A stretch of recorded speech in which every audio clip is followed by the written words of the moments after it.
राज्यामध्ये उन्हाचा कहर पाहायला मिळतोय। जळगावमध्ये सर्वाधिक 41 अंश सेल्सिअस तापमानाची नोंद झाली आहे। नागरिकांना सतर्क राहण्याचा इशारा देखील प्रशासनाच्या माध्यमातून देण्यात आलाय। दुपारच्या वेळेत बाहेर पडताना काळजी घेण्याचे आवाहन देखील केलं जात आहे।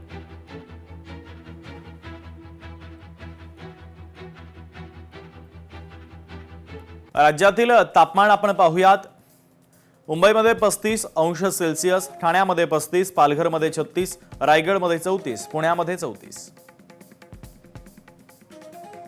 यासोबतच साताऱ्यामध्ये 33 अंश सेल्सिअस, सांगलीमध्ये 34, कोल्हापूरमध्ये 32, सोलापूरमध्ये 33, नाशिकमध्ये 36।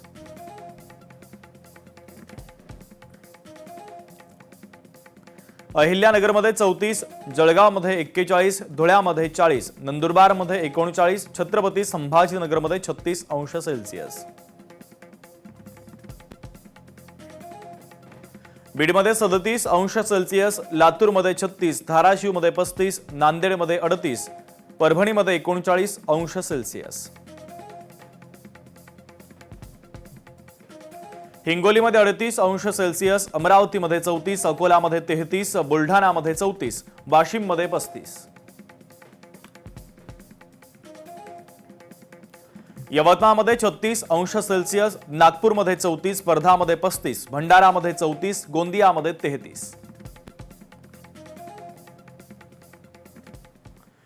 तिकडे वाशिमच्या तापमानामध्ये पुन्हा वाढ झाली। वाशिमचं तापमान 42 अंश सेल्सिअस पर्यंत गेलंय। नागरिकांनी काळजी घ्यावी असं आवाहन देखील आता प्रशासनाच्या माध्यमातून केलं जात आहे।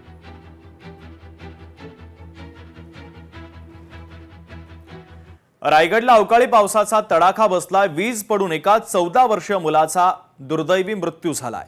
घटनेनं संपूर्ण परिसरामध्ये आता शोककळा पसरलेली आहे। अवकाळी पावसाचा जबर तडाखा रायगडला बसलेला आहे आणि यामध्येच वीज पडून एका 14 वर्षीय मुलाचा मृत्यू झालाय।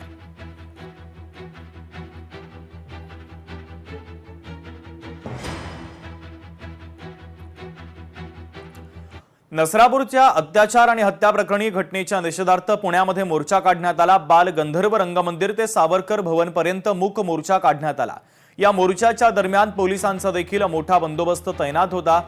नसरापूर अत्याचार आणि हत्या प्रकरणी पुण्यामध्ये हा मोर्चा काढण्यात आलेला आहे।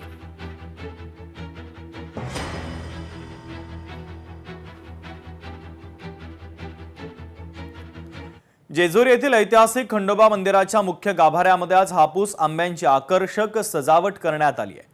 गुरव, कोळी, वीर, घडशी समाज संघटना आणि श्री मार्तंड देवस्थान जेजुरी यांच्या संयुक्त विद्यमाने तब्बल 151 डझन आंब्यांची ही मनमोहक आरास साकारण्यात आलेली आहे।